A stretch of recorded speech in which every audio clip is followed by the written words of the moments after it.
So yeah, it just they felt like the right vehicle. Hmm. And I don't think Looney Tunes. My personal opinion is I don't feel Looney Tunes works where you have all of them together, like living in a house or Too they're much all. chaos. But yeah,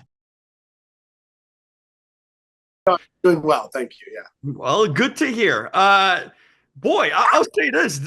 What a polarizing title for this film. The Day the Earth Blew Up, a Looney Tunes movie. That's an eye catcher for sure.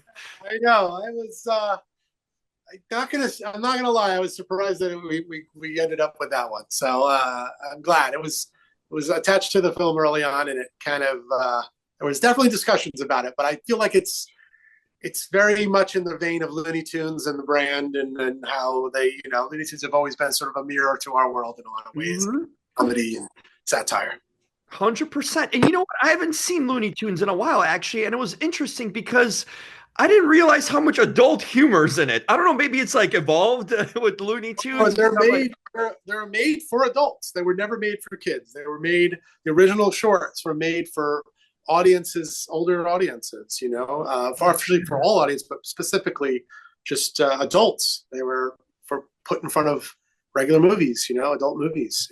Back in the day. So I feel like that's an important part of that of Looney Tunes is Yeah. not trying to write it specifically for children or aging it down and making it safe, but to make what's funny, make what's funny works and plays. So Yeah, for sure. I'm like, I don't know if kids would catch on some of the humor, but I certainly am, and thumbs up for that. So enjoyable for sure. It's interesting here. So many things to dissect, actually. The bubblegum theme. Haven't seen that before. That was unique and different. Was there any other antagonist potentially, or this had to have been brought up into this? I mean, obviously, it's such a big part of the story, but how did you come up with that theme? How did that theme sort of come about? Very interesting and unique. well, we knew we wanted to do like an invasion of the body snatchers type of story, so we did Uh-huh.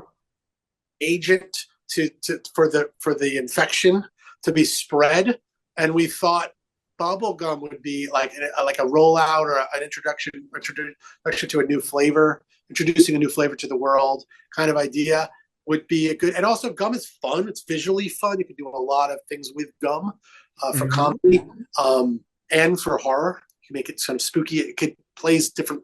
It's almost a character in the film that can play different parts to help you Yeah, it was. tell your story. So it worked, and also just like bubblegum songs are fun. We have a great bubblegum song in the movie, like a bubblegum tune.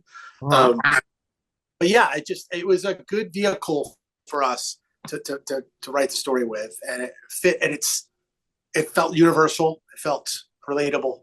Yeah. Everybody's chewed gum or tried a new flavor of gum. You're like, what kind of flavor is this? They have all these crazy flavors now. Uh-huh. Getting the name of the gum in the movie cleared through legal. Now that's the real challenge. Oh, well, that's right, too. That's something you don't think about, but that's interesting point. How did that come about? That's the whole We story in itself, I'm sure.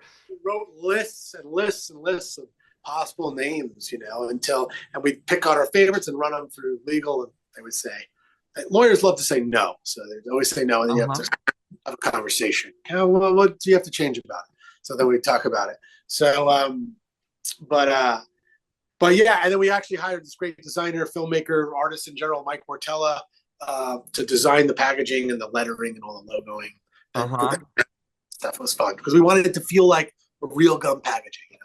Yeah, it looked too. Even the stick of gum looked authentic, had the little crevices and all that. So, Right, right. Yeah, we looked at it. We got yeah, looked at it, looked at pictures. How do you simplify that into a cartoon? All that stuff. yeah. You know, Another thing, when you look at this film, isolate itself, it's sort of an origin story too of these two characters of Daffy Duck and Porky the Pig here. First of all, I was curious, how did we end up? Was there options for other Looney Tune characters? How were these two sort of intertwined and brought together? Made sense in the movie. I once you're done watching, I feel like these two make complete sense that why it happened. But was Yeah. there a point early on that there's other characters being considered to sort of team up or have a partnership with? I was just curious how we ended up on those two.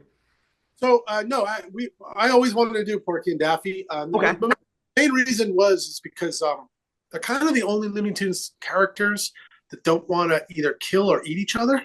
So good point. Fair. Yes. I knew that you could tell like a relationship story with them and not have to go like, I want to kill you, I want to cook you, I want to eat you, I want to whatever, hunt you, that kind of thing. So I do that with a good vehicle to tell a story, a larger story with.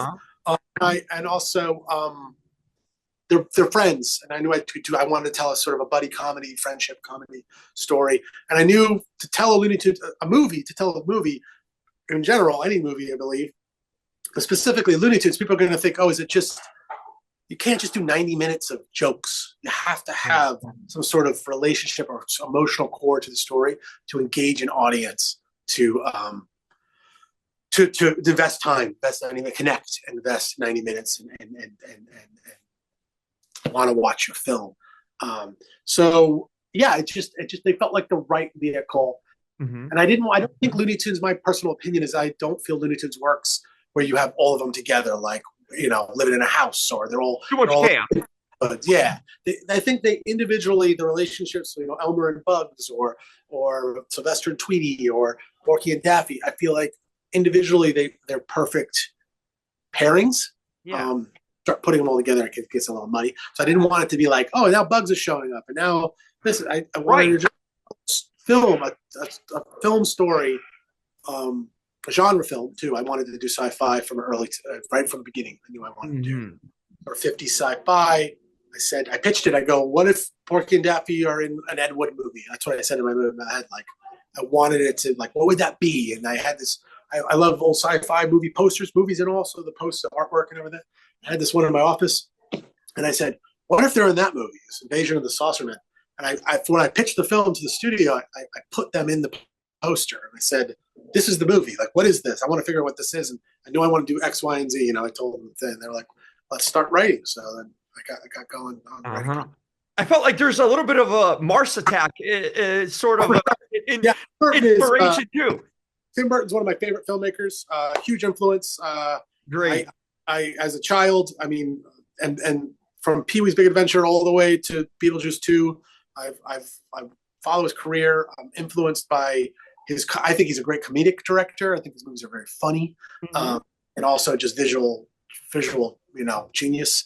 And he was, I went to Cal Arts because Tim Burton went to Cal Arts. Like, he was a huge influence on me. So Mars Attacks is a big one, and Mars Attacks actually, I was probably in high school when that came out, and it turned me on to, and also Ed Wood, his film Ed Wood turned me on to those genre films, and I started watching them. It's like, I was just saying to somebody that, like, when you like hear a great band, and you're like, like when I first heard Nirvana, I'm like, man, I love Nirvana.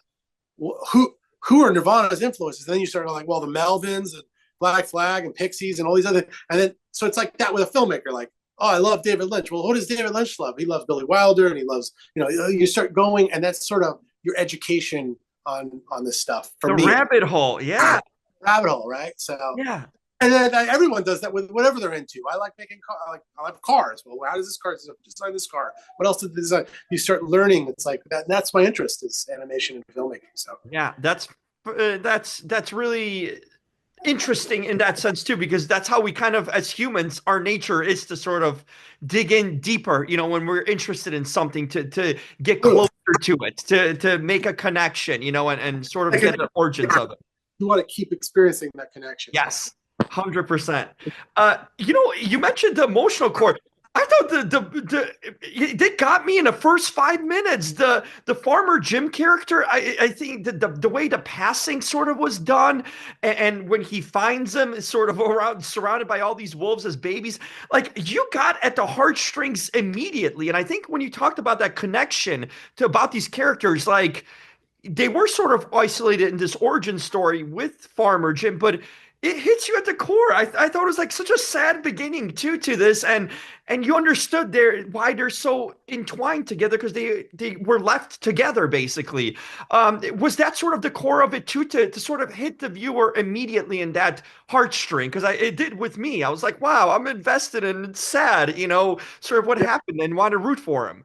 All by design, definitely. Yeah, we definitely wanted to go in right away. We wanted that audience to be engaged on that. And the origin thing was like, I didn't feel like, oh, I'm making the origin of where Porky and Daffy came from. It was just like, Well, Looney Tunes always sort of reset. Like every Looney Tunes short, the old ones, they're always different. They're not like a, they're not always living in the same place or whatever. They're sort of, one minute they could be Robin Hood, one minute they could be, working at a factory, whatever it is.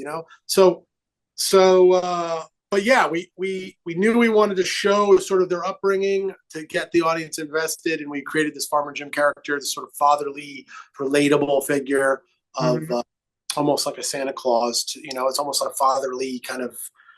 And we also did the style of that sequence we wanted to do in sort of a classic Americana painting. This is influenced by the. Yes, he looked like a painting. It was interesting. He was. He looked like a painting, and they were sort of characters. Looked like. Yeah.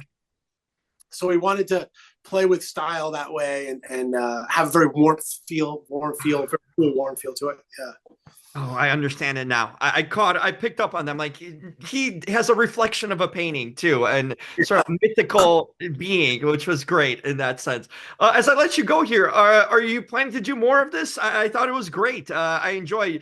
I obviously you've done different genres of animation, but do you want to stay in a Looney Tunes realm and explore a little bit more? I mean, I would love to. I love these characters and stuff, but I'm currently not. I'm working on a different project. I can't speak about, but it's not. Okay.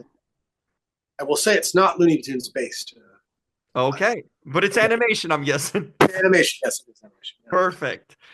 Pete, this was a pleasure. I really enjoyed it. I kind of, went away from Looney Tunes for some time, as you grow up, you sort of deviate. But I'm like, wow, they're still in this world, and it's so much fun. It kind of brings you back a little bit of nostalgia and to the past of what you really liked growing up. And it was, like I said, it was, the jokes were great. I found adult humor. Now I'm more willing to go and dive into that rabbit hole of Looney Tunes too. Yeah, yeah, go for it. They're all on Max. There you go. Exactly. One place for it all. Hey, good movie also for Halloween time. I feel that the release is great with the alien theme and everything. It's got that little spookiness to it too. So her in there. Yeah, totally. Yeah, hey, pleasure to talk to you. Let's do this again. Thanks for the kind words. Thank you. Absolutely. Thank you, Pete. Have a great weekend. You too. Have a good one.